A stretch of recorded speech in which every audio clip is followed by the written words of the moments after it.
Hola, gracias por acompañarnos en una edición más de IT Masters Update Review, el espacio que tenemos el equipo editorial de IT Masters Back para hablar de tecnología, finanzas, el futuro y tecnologías de la información y todo lo que se nos haya quedado en el tintero. Gracias por acompañarnos. Yo soy Francisco Iglesias y les doy la bienvenida a esta edición en la que también me acompañan Mónica Mistreta. Hola, Mónica. Hola, ¿cómo estás, Francisco? Me Y da mucho gusto Marisela estar con Ochoa. ustedes. Hola, Marisela. Hola, ¿qué tal? Un gusto saludarles. Recordarles que, bueno, ya nos están viendo en YouTube, pero si quieren también lo pueden hacer a través de cualquier plataforma de audio, o si nos están viendo a través de cualquier plataforma de audio, también nos pueden ver a través de YouTube. En ambos casos nos pueden dejar sus comentarios, ya sea en el apartado de comentarios, y si no, lo pueden hacer a través de redes sociales con el IT Masters Update.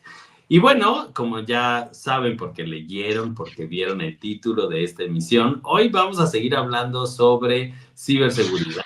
Esta vez seguiremos hablando sobre esta serie de Día Cero y todas las implicaciones que puede tener. Y ahora hemos traído a un experto en ciberseguridad, un amigo de NetMedia y también presidente de la Asociación de Internet MX. Hola, Pablo Corona. ¿Qué tal? Mucho gusto de estar aquí con ustedes, Francisco, Mónica, Marisela. Un placer, como siempre, No, saludarlos.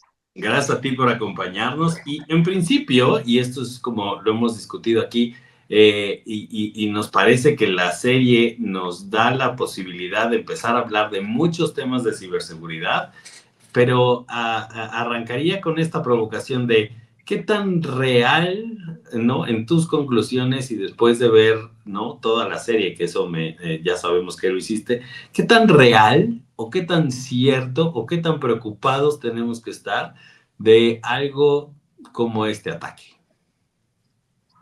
El nivel de dependencia tecnológica que tenemos actualmente es altísimo. ¿A qué me refiero?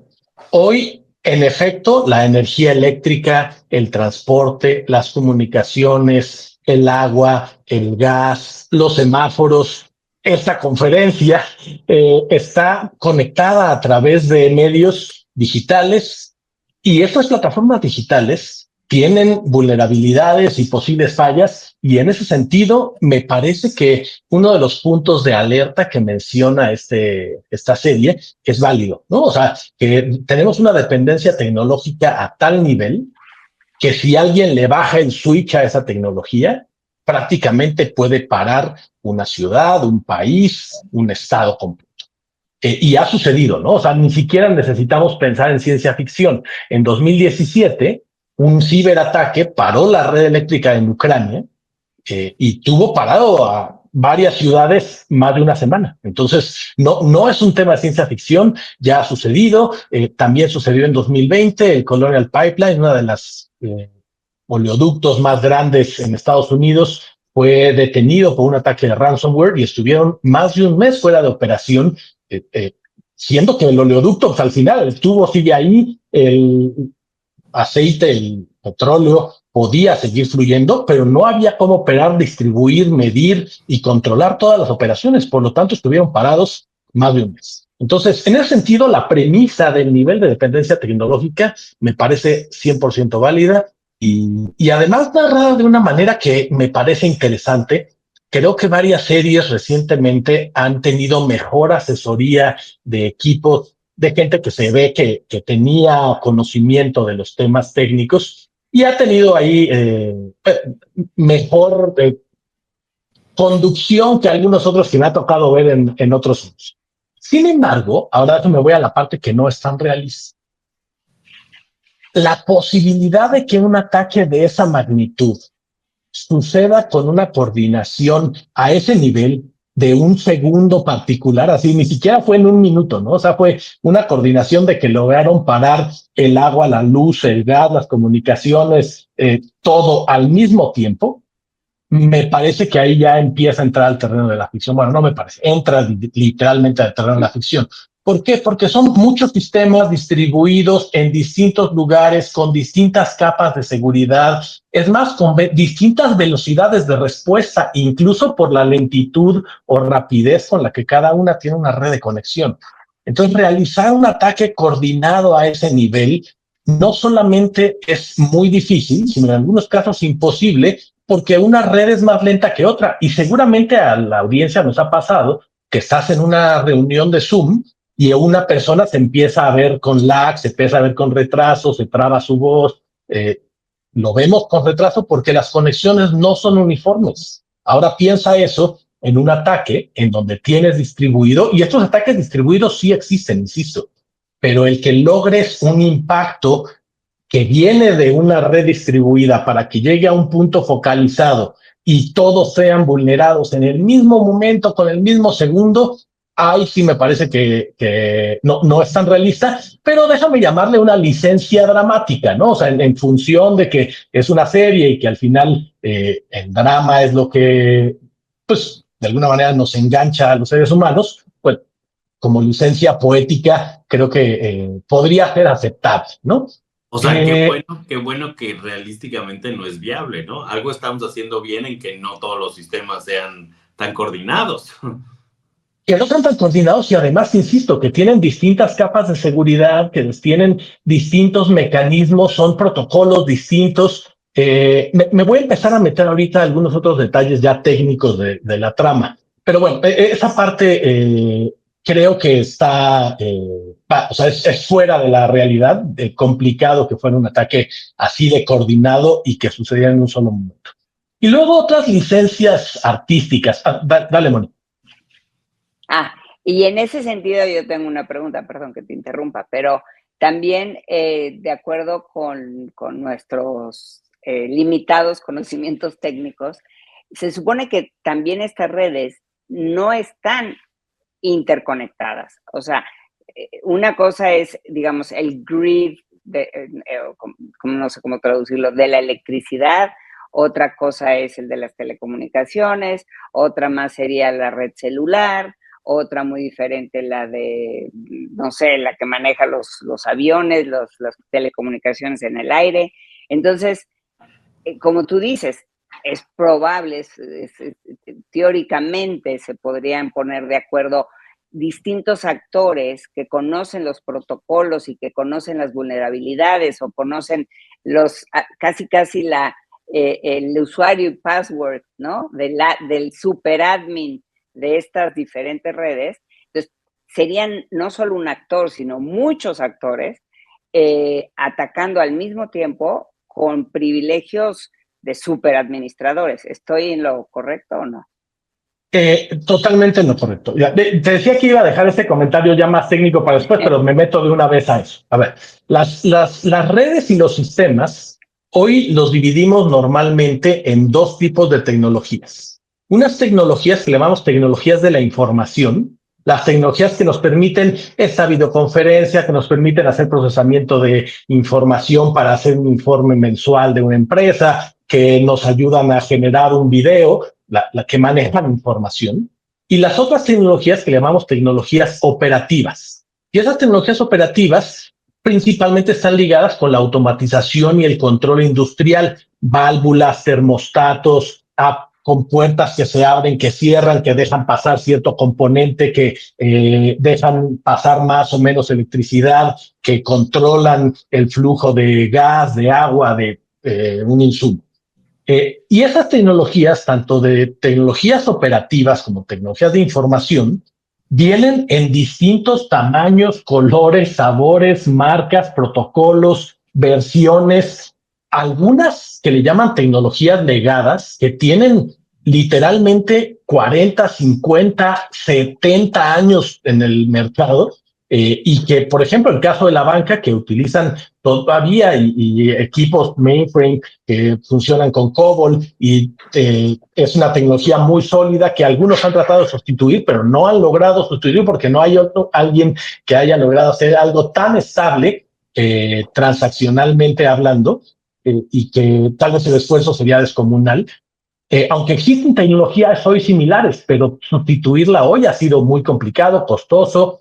Algunos, sobre todo los bancos nuevos, lo han hecho. Entonces, insisto, hay muchas tecnologías, incluso algunas que son muy viejas y que tienen incluso protocolos propietarios que los llevan a no, como tú dijiste, no estar interconectados. Entonces, esto no sería un ataque. Tendrías que haber hecho voy a decir un número, pero miles de ataques, o sea, pensemos que hubiera 1,543 marcas en el mundo de estas cosas, pues tendrías que haber hecho 1,543 ataques coordinados a las marcas de tecnología de control industrial de esta marca y de esta otra, y a la que lleva el control de los aeropuertos y a la que lleva el control de los autobuses, y otra que lleva computadoras y tecnologías de información. Entonces, por eso Suena digo que al es muy desafío de la complicado. inteligencia artificial, ¿eh? Eso suena interesante. Pero aún con inteligencia artificial, a ver, déjame, te pongo el ejemplo real. Mónica habló de usuarios y padres. Pensemos que hubiera un ente que tiene todos los usuarios y todos los passwords de administrador de todas esas plataformas 1,493, creo que dije hace rato. Me estoy inventando el número totalmente, pero pensemos que alguien tiene el usuario administrador de todas esas millones de plataformas.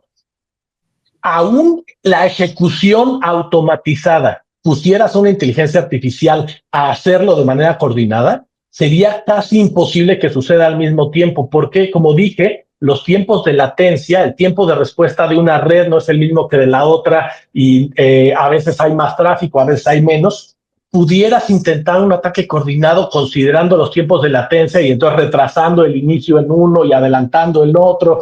Pero de todas maneras el tráfico a veces es impredecible, igual que en una ciudad, y tú ya sabes que el Waze te dice el tráfico más o menos con cierta veracidad, pero hay días que hubo una marcha, hubo un choque, hubo algún imponderable, y eso hace que esas predicciones que normalmente son bastante acertadas no salgan. Entonces, pues si llegas a una junta y casi siempre por lo menos hay 2 o 3 minutos de más o de menos, pues aquí pasaría algo similar, y entonces tener un ataque así, que suceda todo en un solo segundo, ahí es donde digo, es la primera complicación que veo técnicamente por el nivel de complejidad, distribución y pluralidad de todas las marcas, protocolos, modelos y tecnología que están involucradas. Pero también hay algunos puntos interesantes, ¿eh? O sea, la manera de la narrativa en la investigación que hacen me parece buena, me parece interesante, e incluso con argumentos en algunos casos técnicamente plausibles.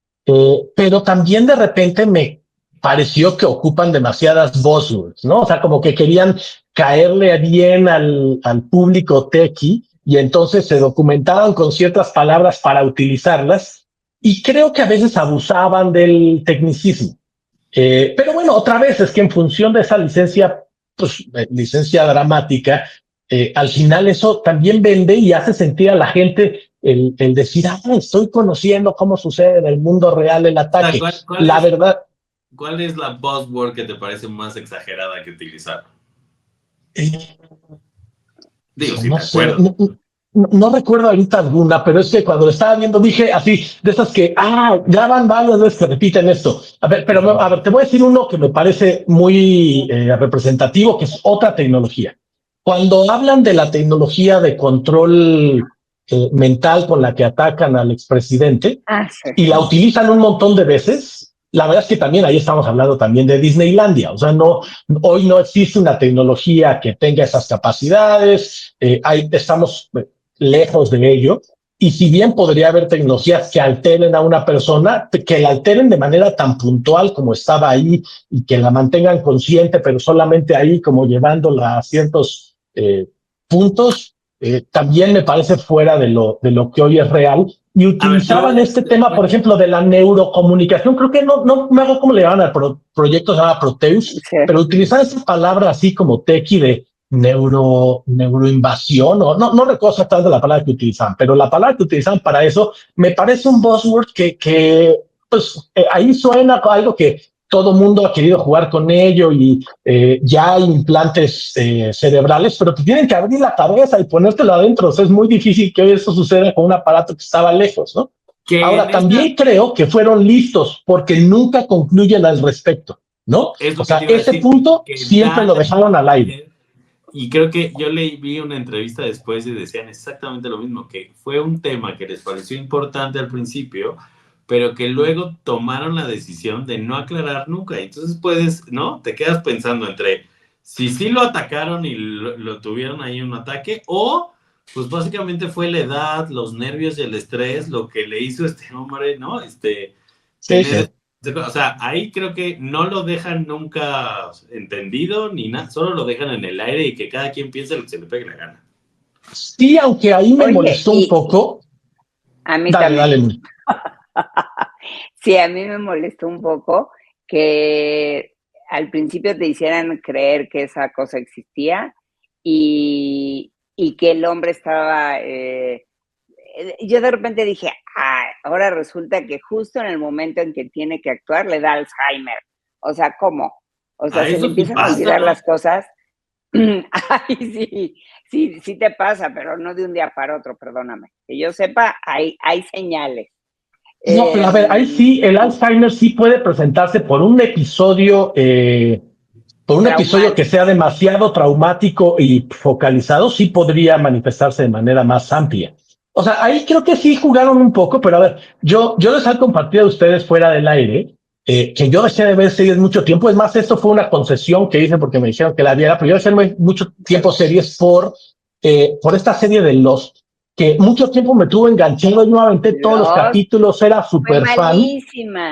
Era buenísima, pero después se tiraron a los tiburones. ¿Por qué? Porque hicieron lo mismo. Nunca concluyeron, y cuando concluyeron, dijeron un final de piensa lo que tú quieras. Y de repente, cuando terminó esta, me sentí igual que en Lost, así de que, pues ya terminó, pero piensa lo que quieras. O sea, no me dijeron en qué pasó, ¿no? Entonces, de repente sí me sentí como un poquito que estaba hecha de Lost. Y eso me molesta un poco de las series, pero la mayoría están hechas de eso, ¿no? Del cliffhanger para que veas la siguiente y que te enganches. Ya te hicimos engancharte en algo que no querías y por otra ocasión. No, está bien. O sea, miren, por la ciencia se hacen sacrificios. Muchas gracias. Oye, pero creo que ya es eso, tiempo. Sí, por eso vamos a hacer una breve pausa y regresamos para seguir hablando con Pablo Corona sobre las cosas que sí parecen reales y no de la serie de Netflix Día Cero. Regresamos.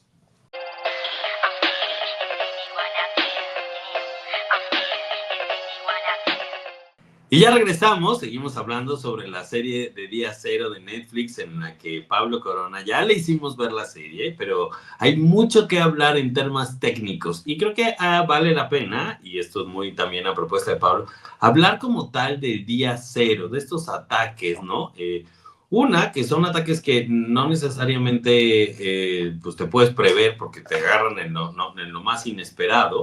Y creo que la serie sí nos puede dar un poco a la reflexión sobre qué hacer, qué sucede y cómo pasa o cómo vivir ese momento de día cero, ¿o no, Pablo?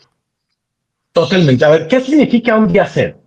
Le llaman una vulnerabilidad de día cero porque todas las vulnerabilidades en los sistemas estuvieron ahí durante cierto tiempo. O sea, cuando tú desarrollas un sistema, pues el desarrollador cometió un error, usó una librería equivocada, no manejó bien la memoria, hay distintas cosas que pueden llevar a una vulnerabilidad y eso deja ahí latente la posibilidad de que alguien entre y la ocupe.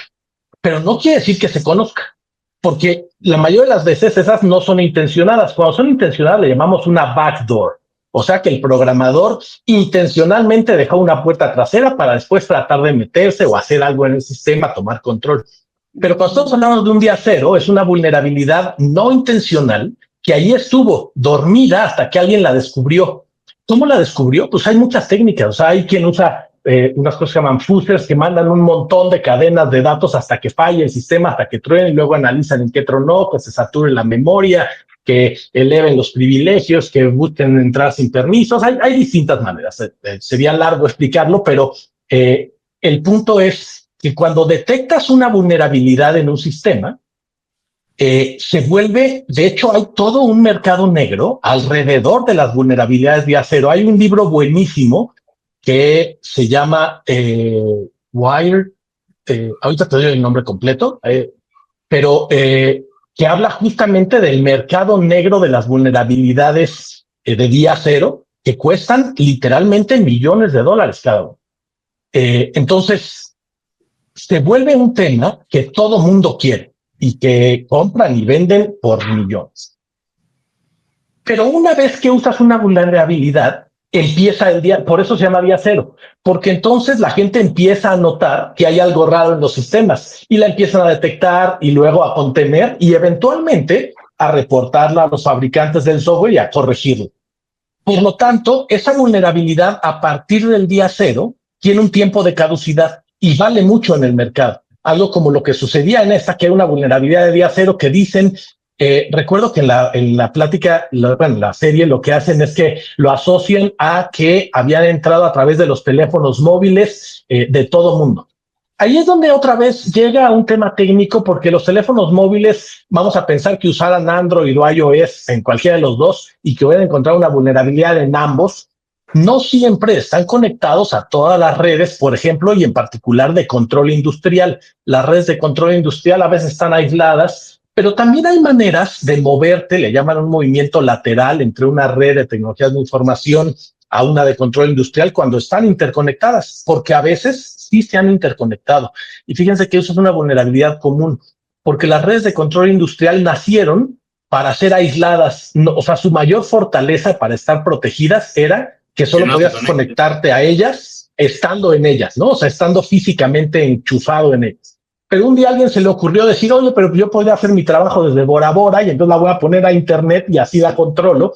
Y entonces empezó a haber vulnerabilidades de cosas que no tenían un protocolo de autenticación, ni de comunicación cifrada, ni de validación, ni de permisos, por cosas como esta. Entonces, el día cero se refiere a eso, a esos ataques que no se conocen y que en ese momento se empiezan a conocer, y a partir de entonces los fabricantes empieza esa carrera contra el tiempo de corregir, generar un parche y después que las empresas que aplican esa tecnología pues se implementen los parches y estén actualizados.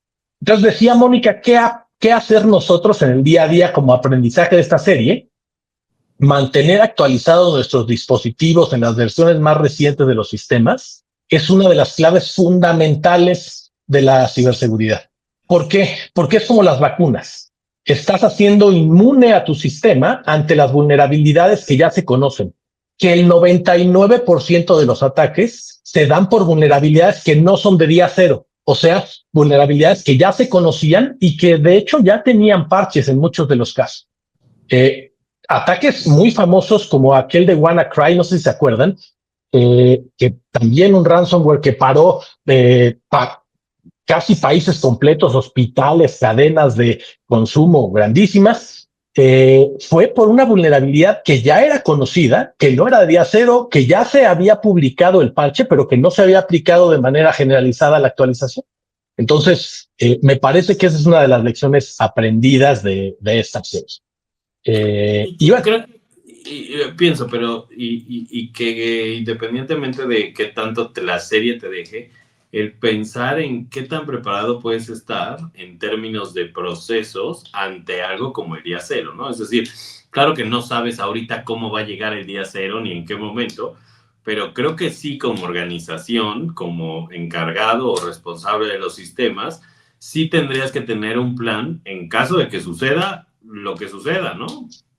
Y además el plan, la fórmula ya existe. A ver, número uno, mantén actualizados tus sistemas a las versiones recientes de los, sobre todo no las versiones, normalmente ahora los fabricantes hacen dos tipos de actualizaciones. Actualizaciones cosméticas y de funcionalidad, esas pueden ser opcionales, pero las que le llaman parches y actualizaciones de seguridad, y esas sí son muy importantes de implementar. Ahora, hay también todo un protocolo que se debe implementar para hacer esto de manera controlada, porque a veces una actualización pudiera causar conflicto con otras cosas y entonces hay que hacerlo en un ambiente controlado para validar que eso no genera algún otro problema, y depende de la criticidad. Normalmente el fabricante establece una criticidad de qué tan urgente es implementarla y entonces ayuda a que esto se haga, y aplicar esos parches es importante. Y eso quitaría el 99% de los ataques, o sea, la mayoría. Ahora, el otro 1% sí puede venir de ataques de día cero, pero entonces la estrategia que también ya existe se llama Zero Trust. Y Zero Trust es una arquitectura completa que tiene básicamente tres principios. Uno, asume que todos los sistemas con los cuales vas a interactuar están comprometidos, o sea, piensa que ya está, que cualquier otro es malicioso y que pese a ello tienes que actuar con él.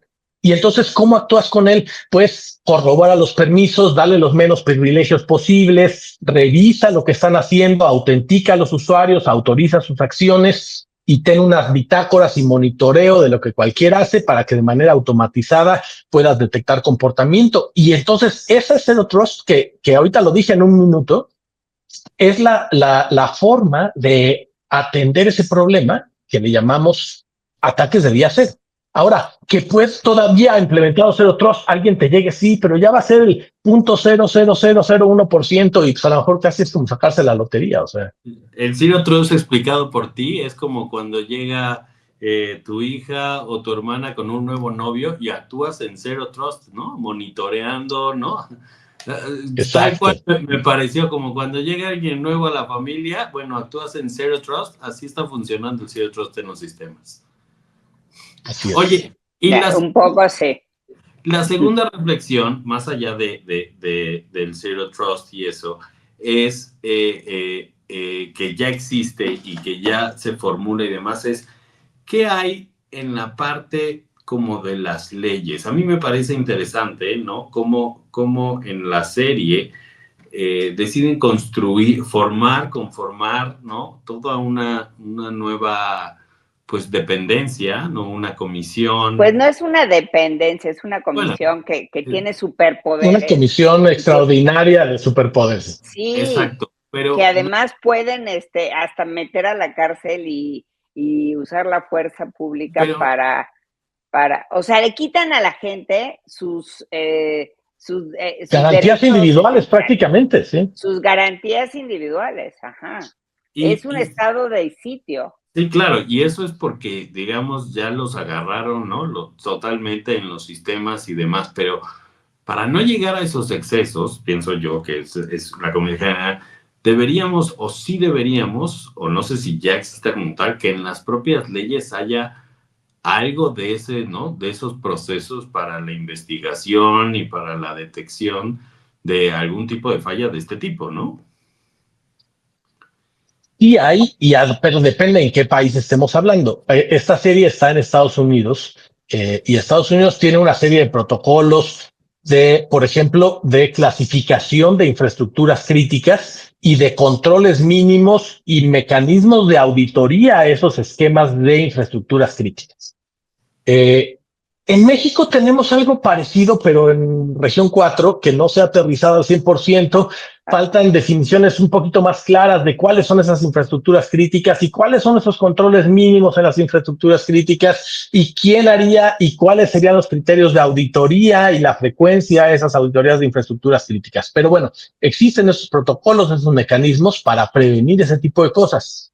Yéndome al tema de la política en la serie, la verdad es que, a ver, yo soy ingeniero y no soy especialista en el tema, pero me ha tocado participar en distintos grupos de trabajo y en la creación de comisiones. Y la verdad es que la creación de una comisión en ese tiempo récord, que creo que la crean en 2 días y ya tiene edificio, oficinas, un war room súper elaborado con gente y que hagan el logo y lo ponen, también me parece un poco de Disneylandia.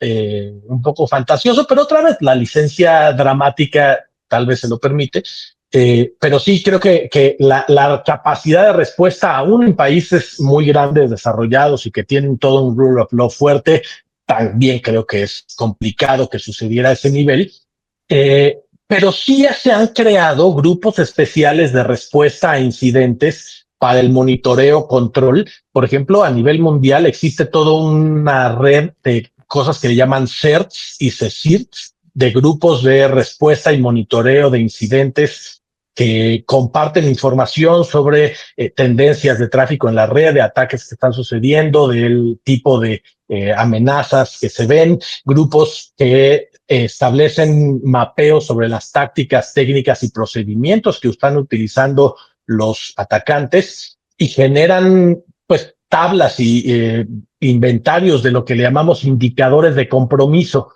¿Qué son esos indicadores de compromiso? Básicamente síntomas, así como cuando hacíamos en la pandemia, a ver, el indicador de compromiso es o tienes dolor de garganta, o te dolió la cabeza, o te tienes tos o flujo nasal.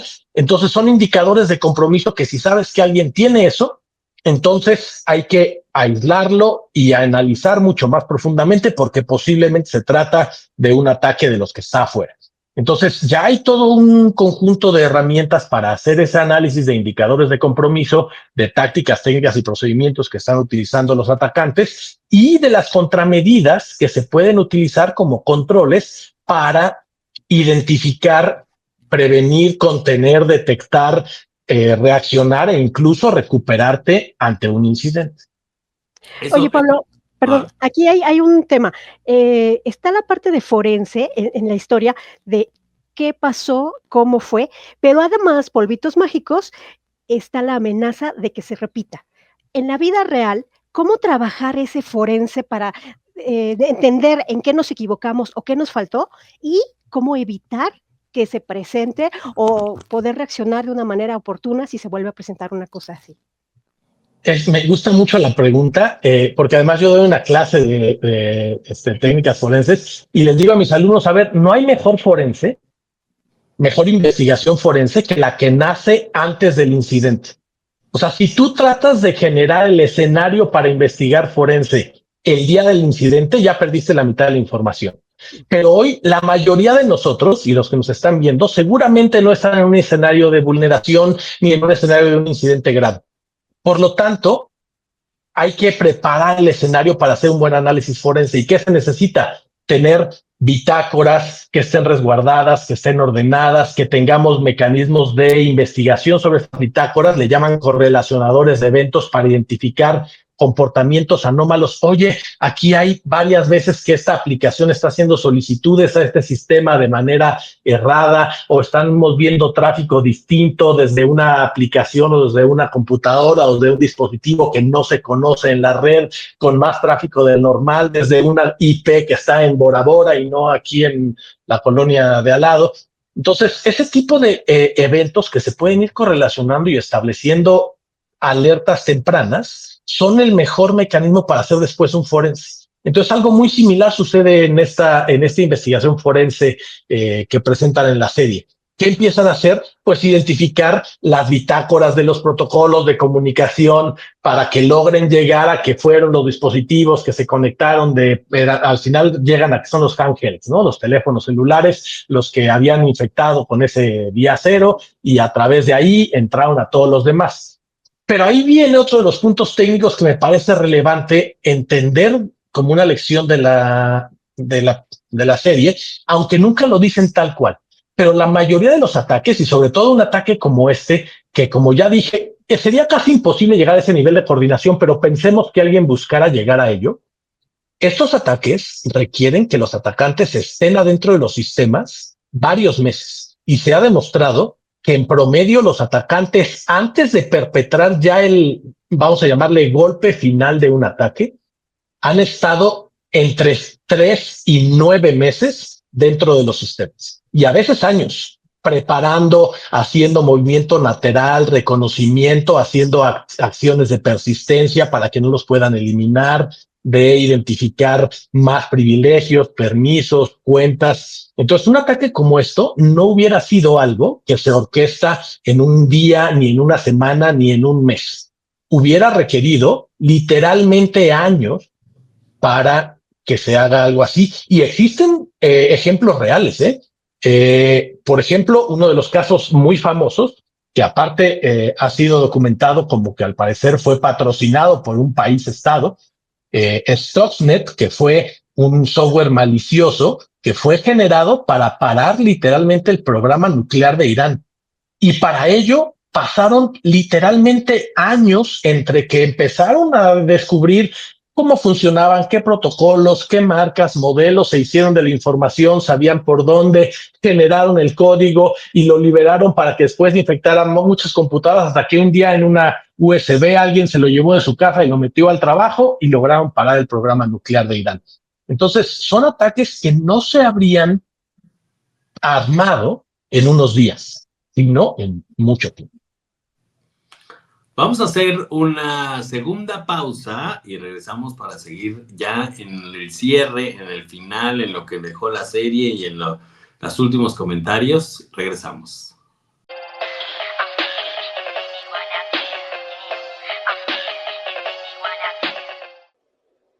Bueno, pues volvemos del corte y me lo van a creer, pero Pablo tuvo un corte, pero de energía, entonces tuvo que moverse a su coche. No fue por criticar la serie, no creo que haya sido un ataque de Zero Day, ni mucho menos. Tuvo que moverse por un tema energético y al mismo tiempo perdimos a Francisco. De manera que vamos a continuar, Marisela y yo, con esta bonita charla en la que yo quiero preguntarle a Pablo qué piensa de este War Room que aparece en la serie, en donde desde ahí un grupo muy pequeño de personas con unos cuantos monitores, yo creo que no llegarían a 20, están tratando de averiguar de dónde vino este hackeo. Y yo me pregunto cómo es posible que con tan pocas personas y tan pocos elementos de recursos tecnológicos se pueda hacer un tracking de una amenaza de este calibre cuando vemos que bancos enteros, o sea, un banco solamente para monitorear sus transacciones, tiene estos sistemas o SOCs donde hay 80 monitores, no sé, no necesariamente 80 personas, pero muchas personas, y los monitores están viendo transacciones, servidores, movimientos, en fin, diferentes áreas de operación del banco. Y aquí me pareció un poco ridículo el tamaño del War Room. Pero tú qué dices, Pablo, que eres el especialista. Pues, a ver, como ya decíamos, hay una caricaturización de distintas situaciones. Yo les hablaba de esta caricaturización, cuando sale el glitch en la pantalla de la persona, cuando sale esta reportera y justamente va saliendo de entrevistarlo y justo antes del momento cero, su pantalla se ve como alterada, ¿no? Como que hay un glitch en ella. Eso no sucede a menos que haya, como habíamos dicho, un pulso electromagnético de una gran magnitud, y eso sí pudiera llevar a un ataque coordinado, es importante, pero nunca, es más, yo pensé que en la serie iban a hablar, como les dije, de un pulso electromagnético fuerte, nunca hablan de un pulso electromagnético, es una caricaturización de distintas situaciones. Entonces, el War Room podríamos pensar que es una caricaturización, pero yo tengo una opinión ahí al respecto, porque ahorita decías, lo veo muy pequeño.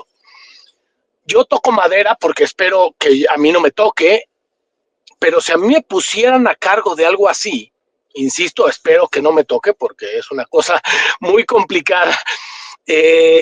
La verdad es que lo que esperarías es que pusieras a un grupo muy pequeño de personas trabajando en conjunto, no tan grande.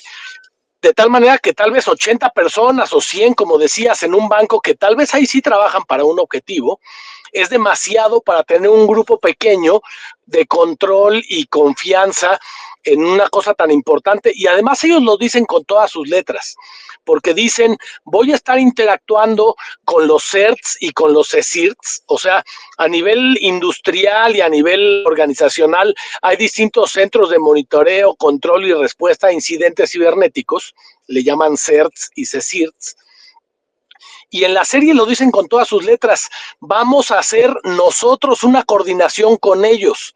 O sea, lo que nos están diciendo es que de ese grupo, que eran 20 personas, no era la coordinación de todo el mundo, sino de ahí estaban coordinando a otros centros que tenían coordinación de lugares un poco más específicos, lo cual no me parece tan descabellado. Y es más, si vas a hacer una organización que hace rato criticábamos qué tan rápido la habían hecho y si era realista que en poquito tiempo lo hubieran conseguido, creo que es más realista haber conseguido una organización de 20, 30 personas a una de 80 o 100.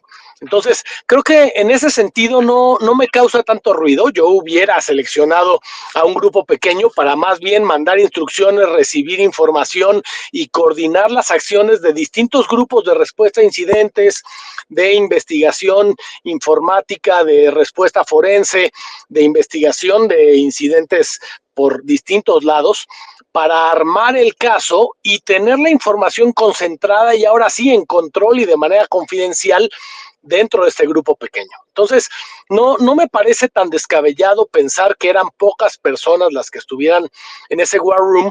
Ahora, obviamente, como dije, es una caricaturización y en esa caricaturización, pues, de repente hay situaciones que, a ver, las fotos que le mandan y que después dicen, eran deepfakes. Me parece ahí medio complicado qué tan fácil o difícil hubiera sido desde el inicio detectarlo y después que lo detectaron a través de técnicas avanzadas, dicen ahí en la serie.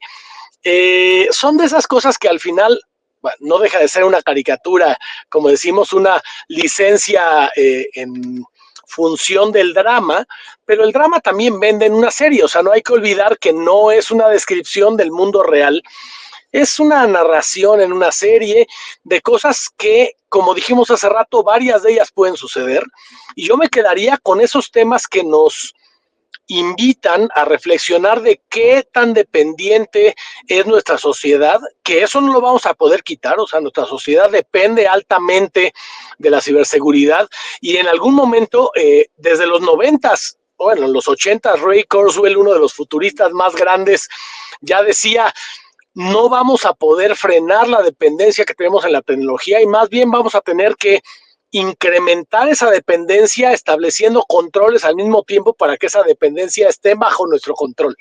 Entonces, necesitaremos establecer mecanismos para crear esta dependencia que hoy tenemos en un futuro que sea más dependiente, pero más contendiente, más de control bajo el cual nosotros sabemos que sí dependemos y no podemos dejar de depender de esa tecnología que nos llevó a ser más rápidos, más ágiles, llegar a mejores controles, optimizar procesos, que sean más baratos, más eficientes, que lleguen a más gente, eficientar en costos, en personas, pero al final nos llevará a posibles vulneraciones como esto. Cualquier automatización lleva a una ampliación de la superficie de contacto. Esas superficies de contacto por cada dispositivo que está conectado permite que si antes se parecía, yo siempre lo comparo con el mundo físico, y si en el mundo físico antes la seguridad se parecía a proteger un castillo medieval que tiene una única puerta levadiza y que todos las baterías las pones a defender ese lugar, ahora se parece más bien a defender un edificio moderno en donde tienes muchas puertas, salidas, entradas de emergencia, helipuertos y lugares por donde entran proveedores, visitantes, empleados, y que necesitas de cualquier manera asumir lo que dijimos hace rato, esa cultura de zero trust, en donde asumes que del otro lado todo mundo es malicioso y pese a ello tienes que interactuar con ellos y por eso tienes que evaluar los roles, permisos, privilegios, autorizar a los usuarios, autenticarlos y autorizar sus acciones y establecer mecanismos de cero confianza para que pese a que dentro, porque incluso los ataques, la mayoría incluyen personas dentro de las organizaciones, por lo tanto necesitamos considerar que hasta nuestro administrador de sistemas podría ser ese atacante malicioso que fue ya sea comprometido involuntariamente, comprado, porque también sucede o ya ha sucedido que empresas pasan por procesos de selección completos en donde contratan a un CISO y resulta que estuvo contratado durante 5 años por el opositor para sacar información o para sabotearlos. No es ciencia ficción, eso ha sucedido y como decíamos, no son ataques que pudieran haber sido coordinados en minutos, sino en días, semanas, incluso la mayoría de las veces un ataque tan complejo como esto que vimos en la serie hubiera tomado meses e incluso años, y en la estadística pues ha tomado años que los atacantes están dentro de un sistema para lograr mantenerse ahí, para hacer movimientos laterales, perpetrar sus ataques, exfiltrar la información y establecer mecanismos para que no sean identificados. Ahora, en este War Room, ¿no tendrían que haber estado, Pablo, los admins, los super admins, ahí presentes como para hacerles un examen, como para decirles, a ver, ¿qué hiciste? ¿Cómo es posible que se te hayan filtrado este ataque? O sea, yo los hubiera pasado por las armas. Ya sé que estamos hablando de ciencia ficción, pero un poco eso falta también, ¿no te parece? Sí, a ver, definitivamente, y por eso hablaba de esta caricaturización del esquema en donde le encontraron un zero day a un sistema que era ubicuo prácticamente a muchos sistemas y que se interconectaba con todo. Dijeron que eran los handhelds y los smartphones de todo mundo que le encontraron esa vulnerabilidad y que a través de ello llegaron a todos los dispositivos, tanto de tecnologías de información como de tecnologías operativas. La verdad es que, como dijimos hace rato, eso es muy difícil que suceda en un escenario real. Esas tecnologías no están forzosamente interconectadas, ni es tan fácil brincar de una a otra, pero también existen escenarios en los que se pudiera brincar y se pueden hacer movimientos laterales, elevaciones de privilegios, incluso en algunos casos romper lo que le llaman el air gap, o sea, en donde dos dispositivos y dos redes ni siquiera están conectadas una con otra, y ha habido mecanismos a veces muy creativos y hasta parecieran de ciencia ficción para moverse de uno a otro. Pero también había que considerar que poner ese war room a esos sysadmins no forzosamente resolvía el problema, sino lo hacía más complejo, porque era más gente que no sabías qué nivel de confianza, qué nivel de involucramiento o qué nivel de compromiso tuvieron dentro del ataque. Entonces, como dije, el hacer un war room de este tipo, sobre todo en una situación de una contingencia tan grande, lo que buscarías es hacerlo lo más pequeño posible y más bien irlo creciendo conforme necesitas hacer nuevas investigaciones o jalar gente para puntos específicos, que es una perspectiva que no se aborda en la serie, pero que en una situación real, pues como decías tú, abordarías y pasarías por las armas a distintas personas en cuestionamientos muy puntuales de cómo es que llegamos a esta situación y no nos dimos cuenta, ¿no? Muy bien. Bueno, pues si te parece, Pablo, Marisela, no sé si tú tengas una pregunta en este punto antes de irnos al corte. Más que al pregunta, último corte. Más que pregunta, el guiño o el detalle de suspenso, que pensé que Pablo se iba a referir a él cuando habla de esta falla en la pantalla, pero el mensaje que sigue después, esto pasará de nuevo, que dice, ojo, va a pasar aquí este minuto, pero también va a volver a pasar, que hace que todo el equipo que está comandado por Robert De Niro tengan la preocupación de esto se va a volver a presentar, que realmente el acicate o el dato ahí que nos pone tensos, pero vámonos al corte y regresamos. Ah, muy buen punto, porque esa va a ser la conclusión ahora que volvamos del corte. ¿Te parece, Pablo? Claro, claro. No.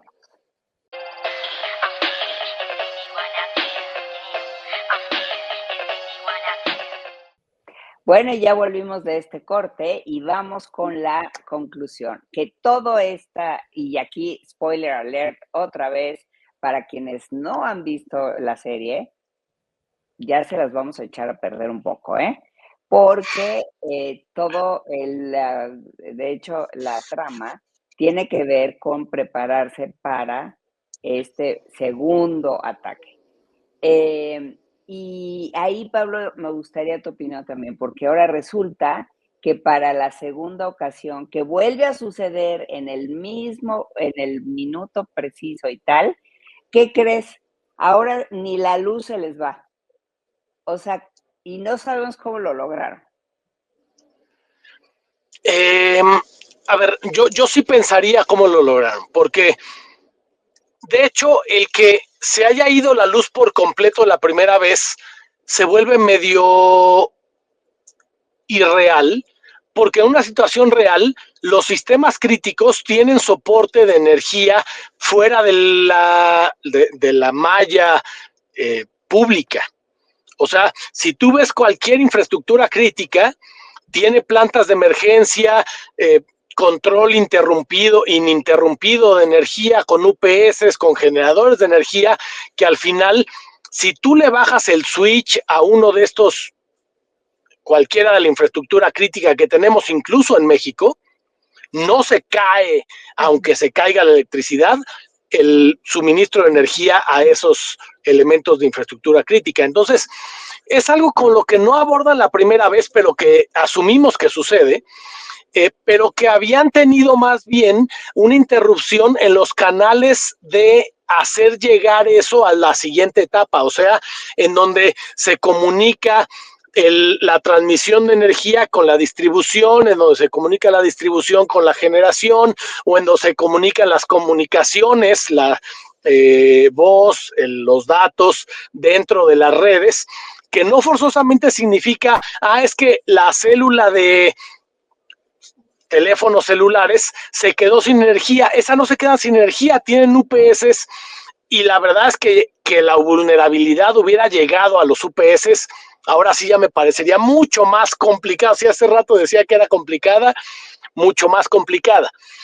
Pero al final no se les va la luz, pero sí se va la luz como afuera, ¿no? O sea, como en, no en las pantallas, pero como sí en la luz general de las demás habitaciones en el mismo edificio, se les va la luz. Entonces habla de que tenían un respaldo de energía que soportaba los servicios de infraestructura crítica, lo cual me parece razonable. Ahora, decía hace rato Marisela, ¿qué pasa con esta gente que de alguna manera quedaban como en suspenso el saber si habían logrado perpetrar un ataque más allá de lo que la primera vez habían logrado? Y se parece mucho a los ataques de ransomware, que al final te dicen, yo ya tengo secuestrada tu información, te voy a cobrar por darte la clave, pero si no quieres pagar por recibir la clave, voy a publicar tu información después para hacerte quedar mal con tus clientes, con tus proveedores, porque tuviste una brecha de seguridad. Se parece mucho a lo mismo. O sea, esto va a suceder de nuevo y encontraré una manera.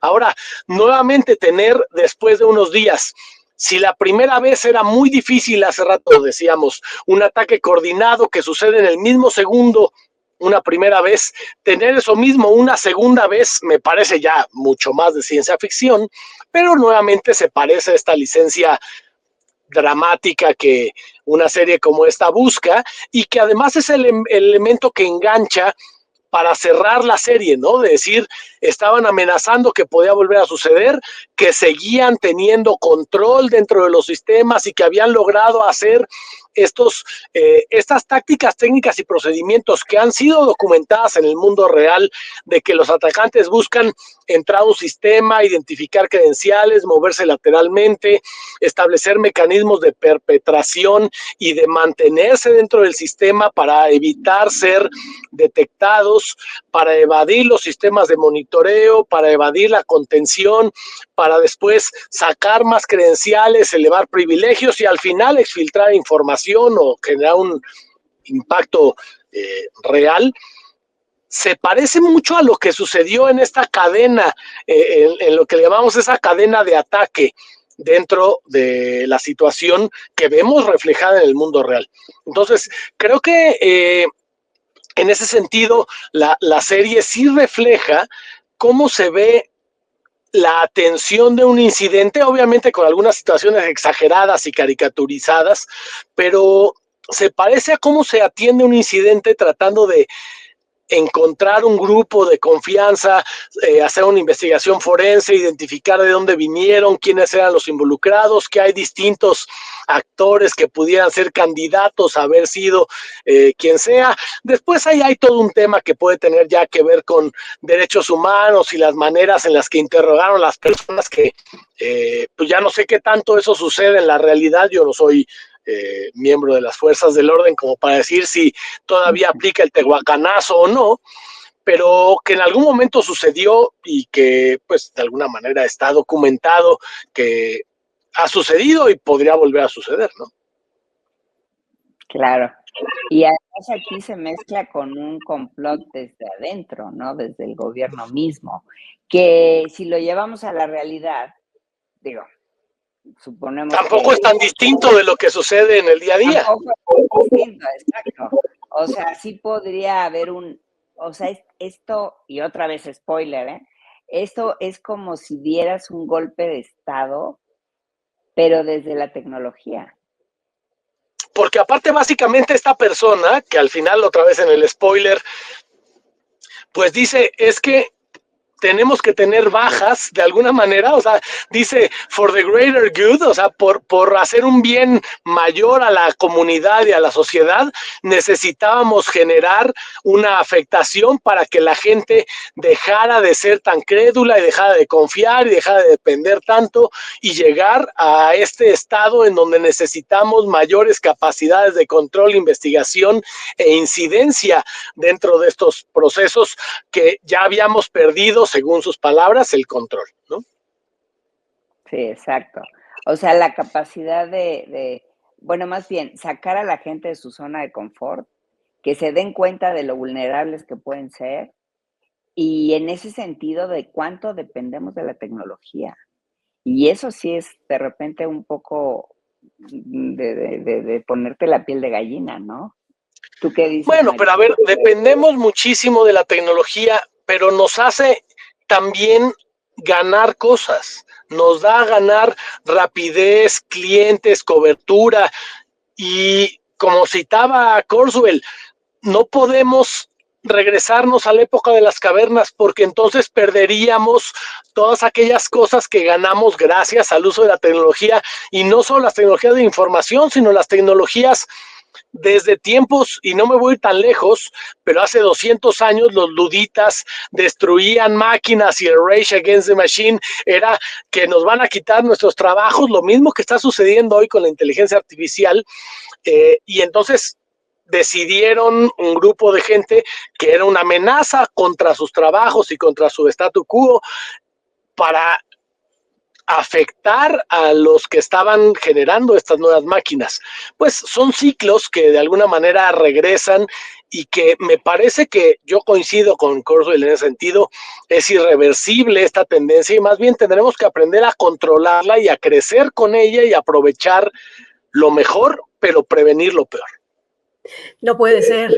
Ahora resulta que nuestro entrevistado toma el papel del antagonista o su voz y dice, bueno, tiene que haber daños colaterales. Bueno, no, yo nunca dije de que tiene que haber daños colaterales, pero lo que sí creo es que tenemos que aprender a que cualquier apalancador de nuestra economía, de nuestro desarrollo, de nuestro crecimiento y de lo que nos ayuda a perseguir objetivos tanto personales como de negocio, esos apalancadores, esos mecanismos que utilizamos como herramientas nos traen posibles consecuencias negativas, y esas consecuencias negativas pueden ser cosas tan graves como que se pare una cadena de suministro o que se pare una ciudad completa, y eso requerimos estar preparados para ello. Oye, y bueno, antes de concluir me gustaría, Pablo, si en este momento te acuerdas y si no luego nos dejas tus comentarios aquí abajo en el, ya sea en YouTube o si quienes lo están escuchando en cualquier plataforma de podcast, también hay algunas donde se puede dejar comentarios. Y si no, háganlo ustedes también, nuestros radioescuchas, podescuchas, y audiencia en general. Déjenos las películas, las series que tienen que ver con hackers, con problemas tecnológicos que más los hayan impactado. En ese sentido, a ti, ¿cuál recuerdas con particular emoción, interés? ¿Te pareció como muy original, muy futurista, muy bien agarrada de la realidad? Bueno, a ver, para mí una referencia que no puede saltarse es Sneakers, que aparte es una película de principios de los 90s y que es una gran adaptación de lo que sucede en la realidad y de lo que sucedía en la realidad en los 90s en un esquema de hackers. War Games definitivamente también me parece una gran referencia como película en ese sentido. Posiblemente la película que se llama Hackers también es una muy buena referencia de un poquito más caricaturizada, pero muy buena con la manera en la que lo narran. Y después de libros hay un montón, libros desde temas como los de Bruce Niner, Liars and Outliers, los libros de Kevin Mitnick, que tienen grandes narrativas, el Cuckoo's Egg, que al final es un tema mucho más viejo, con tecnología más legacy, más antigua, pero que no deja de ser pertinente. He hablado, yo soy gran seguidor de Ray Kurzweil y que ha sido futurista desde hace muchos años. Casi cada 10 años saca un libro, a finales de los 80 saca uno y sus predicciones le salieron más o menos bien, a finales de los 90 salió otro, le salieron más o menos bien, se atrasaron un poquito, a finales de la primera década de los 2000 sacó otro en el 2019 y acaba de sacar otro hace poquitito. Y creo que al final, aunque no habla de hackers, no habla de ciberseguridad, habla de las tendencias de esta dependencia tecnológica y de dónde estamos y hacia dónde vamos. Entonces me parecen unas buenas referencias y hay algunas otras mucho más exageradas, algunas referencias más populares, por ejemplo, esta película de Swordfish, a mí cuando la vi la primera vez me molestó verla, me parece, ahí sí, de verdad, una caricatura por completo, no se parece en nada al mundo real, pero series como esta hace poquito, Mr. Robot, se parece bastante a lo que sucede en la realidad y creo que cada vez más los productores y los creadores de este contenido han pues solicitado asesoría y buscado que alguien les ayude a crear esos contenidos de una manera que se parezca lo más a la realidad y a cómo se viven esas cosas en el mundo de día a día, ¿no? Muy bien. ¿Alguna otra inquietud que tengas, Marisela, antes de despedirnos? No, ninguna. Más que nada agradecer la participación y la disponibilidad de Pablo, su conocimiento, siempre es chévere compartirlo. Y nada, invitarlos a que nos vean la próxima semana. Y que nos dejen sus comentarios, sus series favoritas, sus libros favoritos, que se suscriban, que le den like, que toquen la campanita, todo eso que suelen hacer en YouTube. Y si están en alguna plataforma de audio, pues también que se suscriban a nuestro IT Masters Update y a la IT Masters Update Review, que es esta edición que hemos creado para poder tener invitados notables, como es el caso de Pablo Corona, y además buen amigo de NetMedia. Muchísimas gracias, Pablo, con todo y las vicisitudes de la energía, seguir con nosotros, y de verdad muchas gracias. Nos vemos la próxima semana, antes que nada con un saludo de ustedes, Pablo. No, pues muchas gracias por la invitación, la verdad es que siempre un placer desde hace muchos años ya participando con ustedes y será un gusto estar por aquí cuando necesiten. Gracias. Gracias. Muchas gracias, Pablo. Gracias, Marisela. Una despedida a nuestra audiencia. Pues que aquí nos vemos la próxima semana. Muchas gracias. Ok. Pues muy bien, muchísimas gracias a todos por acompañarnos. Gracias a nuestro productor, Alex Cárdenas, atrás de los controles. Y chao, nos vemos la próxima semana. Gracias.